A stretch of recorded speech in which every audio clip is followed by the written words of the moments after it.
Hello lovely people, welcome back to my channel. We are back and you already know what today is. Today we are doing some project. Can you guess what it is? Okay, it's twist. It wasn't that hard. I'm ready for something else, something different. And I already pre-sectioned my hair off. Blah blah blah. Yep. Why? Because this is the hardest part. I really don't see how people can do it on camera. You have to have patience, and that's something I don't have when it comes to pre-parting on camera. So I can't think of the name of this hair right now, but of course I'm putting in the description box below. We're going to be using 6 pieces. It's in between 5 and 6 pieces. I think I'm gonna go with 6 because 5 is kind of a little bit too thin. Yeah, so we're gonna go with 6 pieces. Yes, this is burgundy, and even though I got like 4 inches of brown at the end of my hair, hopefully I can tuck it correctly. And if I can't tuck it correctly, I'm just gonna spray it with some what's this? High Beams Intense Hairspray for the pieces that I can't tuck. Or maybe I should spray it before. I think I'm gonna spray it before just to be safe, since this is burgundy. I think 99J. Yeah, we're gonna get straight into this. Alright, let's get started.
lovely people, I'm back, and guess what?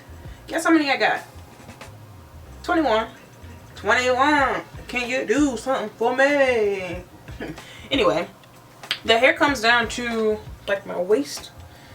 Yeah, and I'm pretty tall, so I guess it's, yeah, it'll be long on short. We're all done. I actually did not need the black spray. I tucked it pretty well. I did a good job tucking, honestly. And I really don't like twists. And just by doing this hairstyle, I have carpal tunnel. My wrist, look at the flick of the wrist. My wrist don't work like it's supposed to anymore. And guess what? I lost a nail. But you know what? I'm getting my nails done anyway, so if it ain't one thing, it's another. I already got my hair done, so next it's time to go get my nails done. Show you guys the bag. Now, since I did these, I honestly want to try the like the jumbo box braids or knotless, whatever. I think that would be more like uniform versus a twist, but I like it. I like the color. I don't like the process of me twisting, but I'm here. It only took me 3 hours to do. Yeah, 3 hours. I took a break. I got something to eat. Yeah, so 3 hours, and this was easy. It's just a repetitive twisting, rope twist, rope twist. Anyway, I'll catch you guys in the next video. And I don't know. I don't know what I want to say. I'll see you guys in the next one. See ya. Thank you guys for watching.